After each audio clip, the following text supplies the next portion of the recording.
August 1914. World War I begins. Armies need explosives. One American company controls 90% of the explosives market, DuPont. Over the next 77 years, they would profit from every major American military conflict: World War I, World War II, Korea, Vietnam, the Cold War. Their products killed millions. Their profits totaled over $200 billion in today's money. This wasn't illegal. It was business. The U.S. government paid them with your tax dollars. The DuPont family became one of the wealthiest dynasties in American history by turning warfare into a balance sheet. They didn't start wars, but they made certain that when wars happened, they profited enormously. This is the story of how one industrial family built generational wealth on the back of mass death, how they did it legally, why the system encouraged it, and whether anything has changed. If you want to understand where your defense spending actually goes and who really benefits from war, hit that like button and subscribe. Éleuthère-Irénée DuPont arrived in America from France in 1800. He was a chemist. He'd studied under Antoine Lavoisier, the father of modern chemistry. In 1802, he founded E.I. DuPont de Nemours and Company on the Brandywine River in Delaware. His product was black powder, gunpowder for hunting, mining, and construction. Quality powder, consistent, reliable. The American market was small but growing. Then came 1861. The Civil War erupted. The Union Army needed gunpowder, massive quantities. DuPont had built a reputation for quality and could scale production. By 1865, they'd supplied 40% of all powder used by Union forces.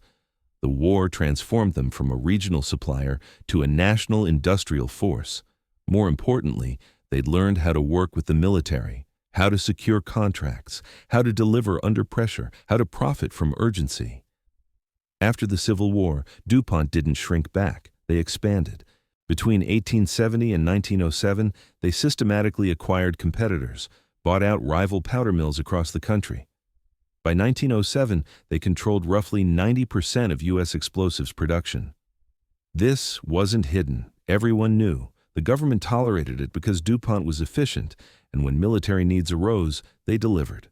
The family structure reinforced control. The DuPonts married within the family. Cousins married cousins. This wasn't just preference, it was strategy. Kept ownership concentrated, prevented wealth from dispersing. By 1900, the DuPont family controlled virtually every share of the company. No outside investors, no dilution. All profits stayed within bloodlines. In 1915, Pierre S. DuPont took control as president. Pierre was different from his predecessors. He thought strategically about corporate structure, diversification, and long-term wealth building. He also understood that war was coming to Europe and America would eventually be pulled in. He positioned DuPont to be ready. By 1914, DuPont was more than a powder company. They'd developed smokeless powder, which military rifles required. They held patents on explosives like TNT and gun cotton. They'd built relationships with Army procurement officers. They had production capacity that could scale rapidly. And they had a monopoly position that meant if America went to war or supplied allies, DuPont would get the contracts. The company's assets in 1914 totaled $83 million. That's about $2.5 billion in today's money. Substantial, but not extraordinary by industrial standards. What made them extraordinary was their market position. When you control 90% of an industry, and that industry becomes critical to national survival, you don't negotiate prices. You name them. Europe went to war in August 1914. Britain and France immediately faced a problem. They didn't have enough explosives production. Their armies were consuming shells faster than domestic factories could supply. They needed an external source. They needed America. And in America, they needed DuPont. Pierre du Pont saw the opportunity immediately. The Allied powers were desperate. Desperation meant prices didn't matter, and America was neutral, which meant selling to the Allies was legal. It was about to become the most profitable 4 years in the company's history. But the scale of what was coming would shock even Pierre. August 1914. Britain and France send purchasing agents to America. They need explosives, millions of pounds. DuPont is the only supplier with capacity to deliver. Between 1914 and 1917, before America even entered the war, DuPont received orders worth $1.2 billion from the Allied powers. That's $30 billion in today's money. For context, the entire U.S. federal budget in 1914 was $725 million. DuPont's war orders exceeded the government's annual spending. The profit margins were extraordinary. During peacetime, DuPont made 10 to 15% profit on explosives. Military contracts during WWII delivered 25 to 40% margins. The Allies were desperate. They paid premium prices, they paid for rush production, they paid for capacity expansion. DuPont built entire new manufacturing plants funded by Allied advance payments. By 1918, DuPont employed 85,000 workers across facilities in Delaware, New Jersey, and Pennsylvania. The products were death at industrial scale: TNT for artillery shells, gun cotton for naval mines, smokeless powder for rifles and machine guns, picric acid for explosive shells. During the war, DuPont produced over 1.5 billion pounds of military explosives. Every pound was designed to kill, and every pound generated profit. Between 1914 and 1918, DuPont's net profit totaled $237 million. Adjusted for inflation, that's approximately $6 billion today. For 4 years of production, the company's value increased tenfold, but more significantly, Pierre du Pont's personal fortune exploded. He'd entered the war worth about $20 million. By 1919, his personal wealth exceeded $200 million. In today's terms, he'd gone from $500 million to over $5 billion in personal wealth in 4 years. America entered the war in April 1917. DuPont's relationship with the government shifted from foreign contractor to domestic essential industry. The U.S. military placed even larger orders. Production accelerated. The company was now supplying both Allied armies and American forces. The scale was unprecedented. At peak production in 1918, DuPont factories were producing explosives equivalent to 1 million artillery shells every single day. But the profits created backlash. By 1918, newspapers were calling companies like DuPont merchants of death. The term stuck. How could someone profit so enormously from mass slaughter? The public outrage grew throughout the 1920s. In 1934, Senator Gerald Nye launched congressional investigations into war profiteering. The Nye Committee specifically targeted DuPont. The hearings revealed the profit margins, the contracts, the political connections. Pierre du Pont testified. He defended the profits as necessary return on risk and investment. The investigations produced outrage but no legal consequences. Everything DuPont did was legal. They'd negotiated contracts, they'd delivered products, they'd employed tens of thousands, they'd helped win the war. The moral question was uncomfortable, but the legal reality was clear. War profiteering wasn't illegal. It was how industrial wars were fought. Pierre understood something crucial. WWII had been the most profitable period in company history, but it had also been temporary. When peace came, military orders collapsed. He needed to ensure the next war, and he assumed there would be a next war, found DuPont even better positioned, which meant taking those war profits and building something permanent. The war ended November 1918. Military contracts evaporated overnight. DuPont faced a choice. They could return to being a peacetime explosives company with modest profits, or they could use the $237 million windfall to transform into something bigger. Pierre du Pont chose transformation. The 1920s became DuPont's diversification decade. They invested war profits into chemical research. The logic was elegant. They'd built expertise in chemistry through explosives. That same expertise could create civilian products. Rayon, an artificial silk, became their first major success.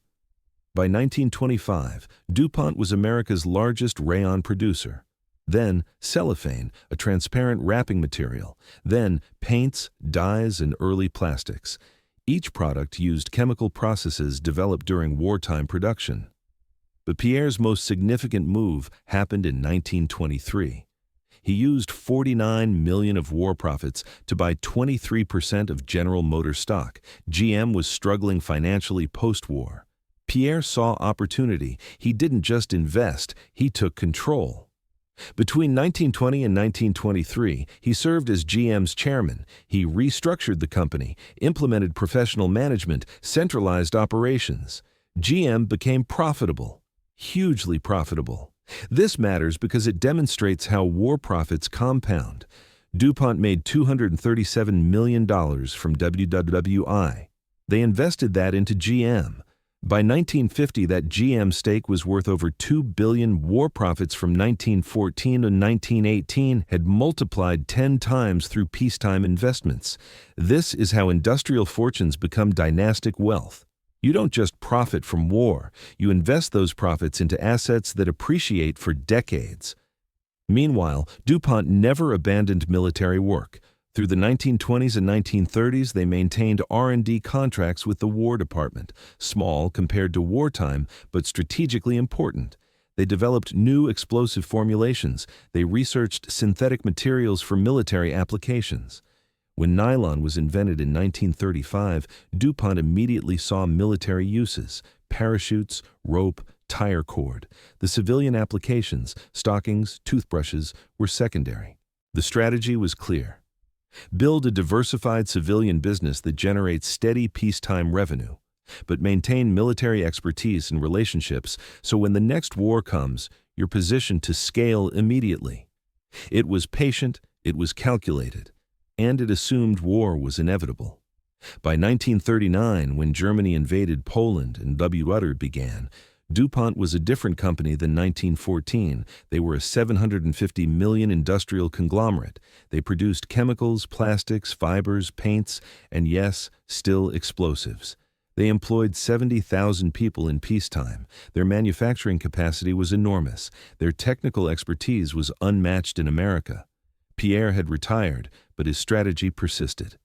When France fell in 1940 and Britain stood alone against Nazi Germany, DuPont was ready. When America started preparing for potential war in 1940-1941, DuPont already had the infrastructure. When Pearl Harbor was attacked December 7, 1941, and America entered the war, DuPont ramped up production within weeks. WWII had taught them how to profit from industrial warfare. The interwar period had taught them how to compound those profits. WWII would be bigger than WWII. Much bigger. The production scales would be unprecedented. The contracts would dwarf anything from 1914-1918, and this time they wouldn't just supply explosives, they'd help build the atomic bomb. The moral complexity was about to become infinitely darker, and the profits infinitely larger. September 1939. Germany invades Poland. By June 1940, France has fallen. Britain is alone. America isn't at war yet, but President Roosevelt knows it's coming. The military begins expansion. DuPont receives preliminary contracts. Then, December 7, 1941. Pearl Harbor. America enters the war, and DuPont enters the most profitable 5 years in its history. The scale of WWII dwarfed WWII. More soldiers, more battles, more ammunition consumed. DuPont supplied explosives again, but this time in quantities that made WWII look small. Over 4.5 billion pounds of military explosives produced between 1941 and 1945.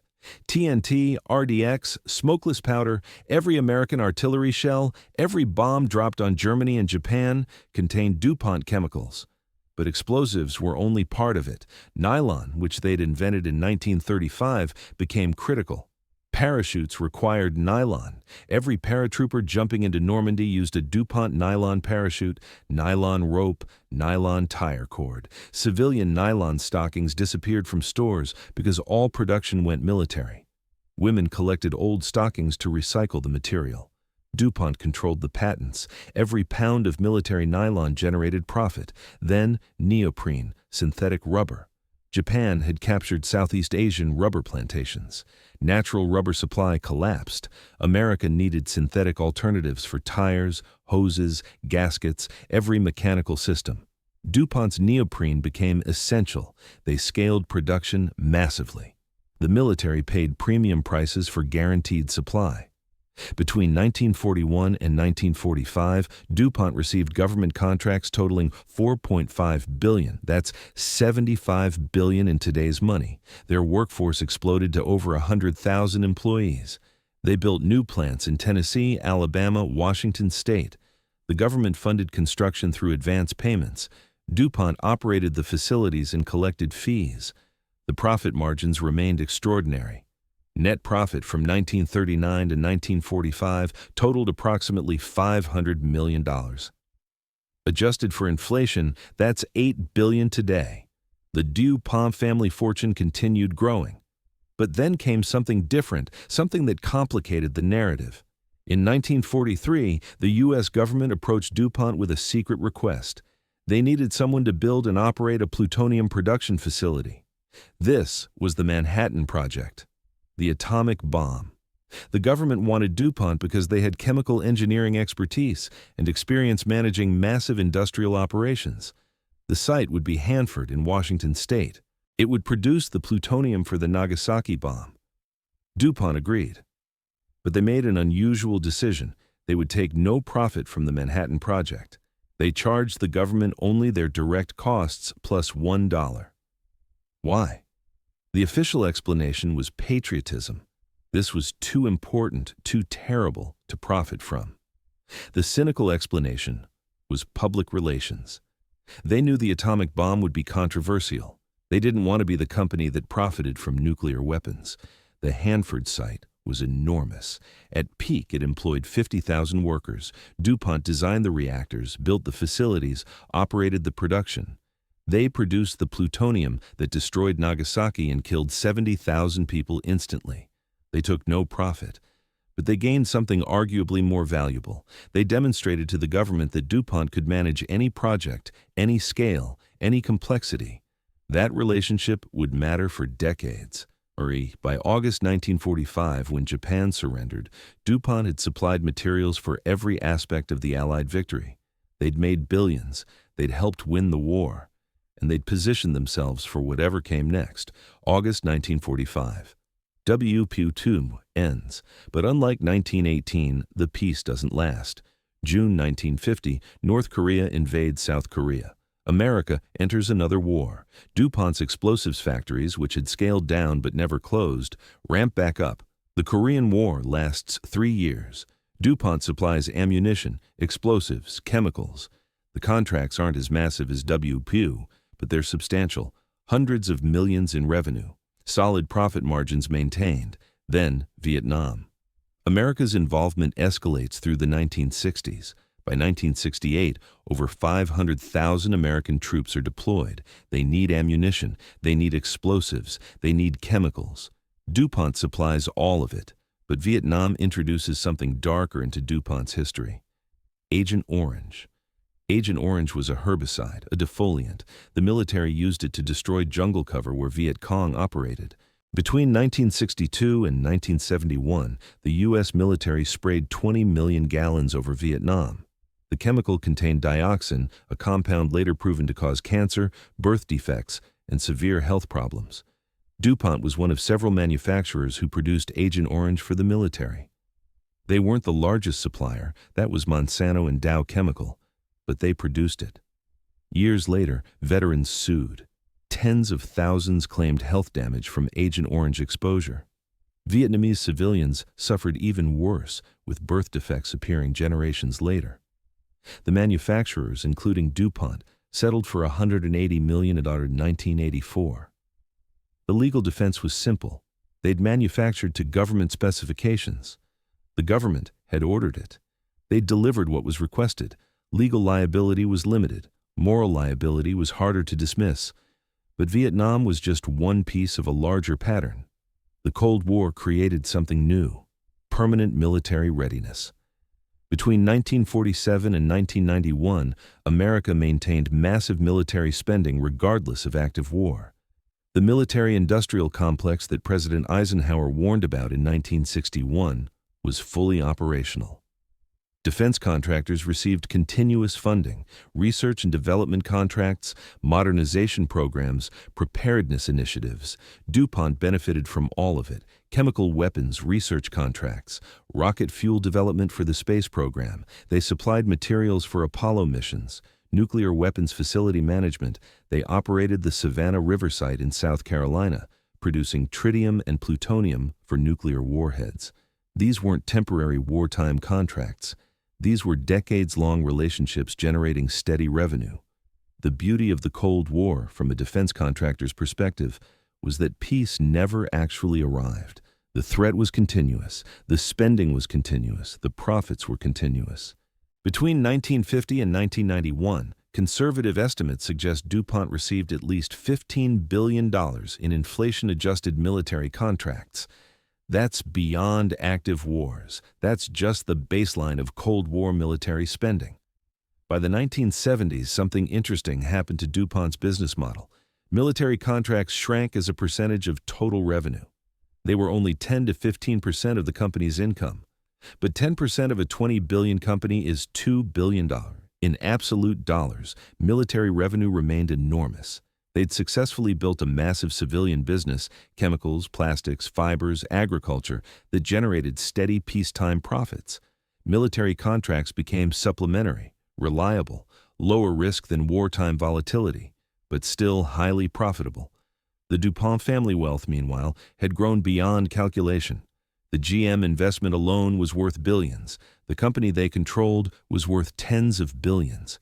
Multiple family branches, hundreds of descendants, but collectively they remained one of America's wealthiest dynasties, built on chemistry, sustained by war.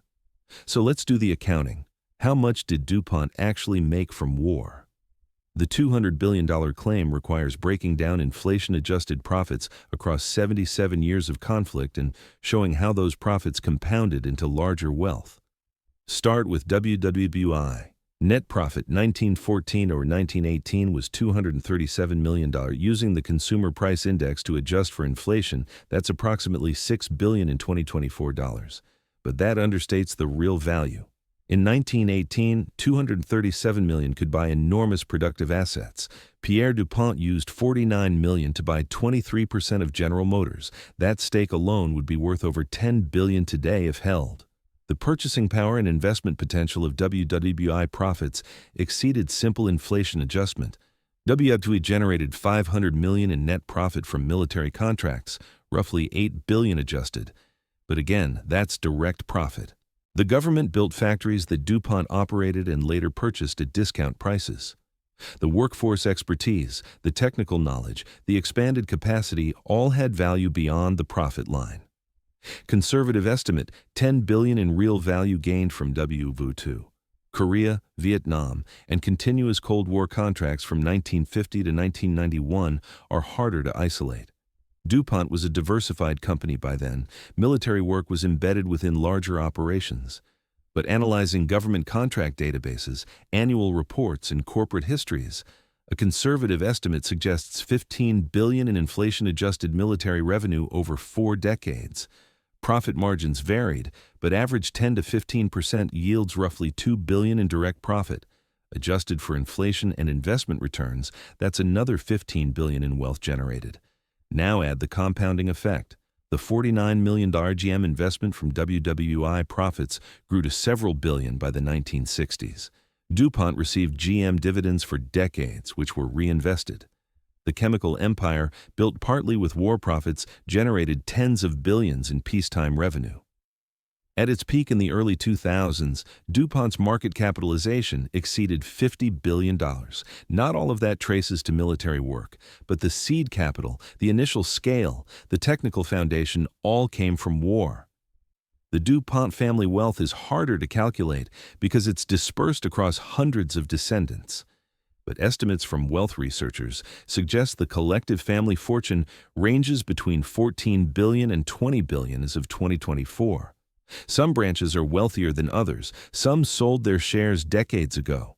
But the core fortune traces directly to E.I. DuPont's 1802 powder mill and the wars that made it indispensable. Is $200 billion accurate? If you count only direct military profits adjusted for inflation, it's high. The number is closer to $30–40 billion. But if you count the compounding investment returns, the business empire built with war profits, the GM stake, the chemical conglomerate value, and the family wealth accumulated over generations, $200 billion is conservative. The real number might be higher. Modern DuPont split into 3 companies in 2017, DuPont, Chemours, and Corteva. Combined market value fluctuates but averages around $80 billion. Military contracts continue, though smaller percentages of revenue. The system that enriched the DuPonts in 1914 still operates. Different contractors, Lockheed Martin, Raytheon, Northrop Grumman, but the same basic model. War is profitable, always has been. The question isn't whether they made the money. The question is whether they should have. Was it wrong? That's the question that matters. DuPont broke no laws. Every contract was negotiated. Every delivery was made. The government needed explosives, chemicals, materials to fight wars. DuPont provided them. Without companies like DuPont, America couldn't have fought WWII or WWII at industrial scale. The Allies might have lost. Nazi Germany might have won. That's the uncomfortable reality. Evil had to be fought with industrial capacity, and industrial capacity requires profit motive. But here's the deeper truth. The system is designed to create DuPonts. The military-industrial complex that President Eisenhower warned about in 1961 isn't a conspiracy. It's a structure. When government spending on defense reaches $850 billion annually, as it does in 2024, someone captures that money. Defense contractors, Lockheed Martin, Raytheon, Northrop Grumman, General Dynamics, operate on the same model DuPont pioneered. They lobby for military spending, they employ former Pentagon officials, they spread production across congressional districts to build political support. They profit enormously. Your tax dollars fund this. In 2024, the average American household pays roughly $8,000 in federal income taxes.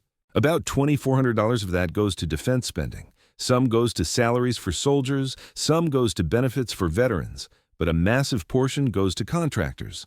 Lockheed Martin's revenue in 2023 was $67 billion, or 90% from government contracts. Raytheon made $67 billion. Northrop Grumman made $39 billion. The pattern continues. Is this wrong? Morally, it's complicated. These companies employ hundreds of thousands. They develop technology that protects soldiers. They build weapons that deter adversaries. But they also profit from war. Their stock prices rise when conflicts escalate. Their lobbying arms push for higher defense budgets regardless of threat levels. The incentive structure rewards war readiness, which is indistinguishable from wanting war. DuPont's specific legacy is mixed. They helped win WWII. The nylon parachutes, the explosives, the industrial capacity were essential, but they also profited while soldiers died. They made Agent Orange that poisoned a generation. They operated nuclear weapons facilities that created environmental disasters still being cleaned up. The Hanford site, where they produced plutonium, is the most contaminated nuclear site in America. Cleanup will cost over $100 billion and take decades. The DuPont family today is mostly disconnected from the company. The wealth has dispersed. Some descendants are philanthropists. Some are private. None work in explosives manufacturing.